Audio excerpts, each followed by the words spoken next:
پھر اللہ تعالیٰ نے جاہلیت کے اس طریقے کو اس شخص کے ہاتھوں مٹا ڈالا جس سے جنات بھی خوف کھایا کرتے تھے، جس کا نام عمر بن الخطاب رضی اللہ عنہ ہے، جسے عمر فاروق کہا جاتا ہے۔ اور اسی طرح اس چشمے اور اس جیسے چشموں کی بھی مثال ہے کہ جو اگر عمری شخص ہوتا تو اس جگہ سے شیطان بھاگ کھڑا ہوتا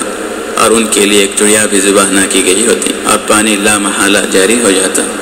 اور شیخ علامہ شمس الدین حنبلی رحمہ اللہ فرماتے ہیں، اور جس شخص نے مجھے یہ واقعہ سنایا ہے میں اس کے یہاں رہا کرتا تھا، اس کا ہمسایہ تھا، اور میں نے اسے لوگوں میں سب سے زیادہ سچا اور سب سے زیادہ امانت دار پایا ہے، اور تمام اہل شہر اس کی صداقت اور دیانت داری پر یکزباں تھے، اور سبھی نے خود اپنی آنکھوں اس واقعے کا مشاہدہ کیا ہے۔ واللہ الہادی للحق۔ جنات کے لیے ذبح کرنا، خواہ کوئی جانور ہو یا کوئی بھی چھوٹی بڑی جاندار چیز ہو، مطلق حرام ہے اور شرک میں شمار کیا جاتا ہے، مگر اسلام کے بعد بھی ہر دور میں ایسے لوگ موجود رہے ہیں جن کے ہاتھوں ایسے افعال کا ارتکاب ہوتا رہا ہے، جس کی مثال اس مذکورہ واقعے سے لی جا سکتی ہے جس میں جنات کی مانگ پر ان کے لیے بیل ذبح کیا گیا۔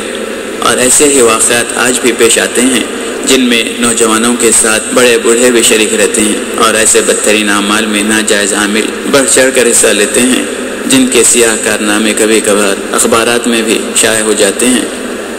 کچھ ہی عرصہ قبل کی بات ہے کہ سعودی عرب کے مساجد کے ممبروں پر اس بات کا ذکر آیا تھا کہ انڈونیشیا میں ایک ایسے ساحر کا خاتمہ کیا گیا جس کے پاس سے 70 نوجوان لڑکیوں کی کھوپڑیاں برآمد ہوئیں، جن کا وہ استحصال کر کے انہیں مار دیا کرتا تھا اور ان کھوپڑیوں کو اپنے جادوئی عملیات میں استعمال کرتا تھا۔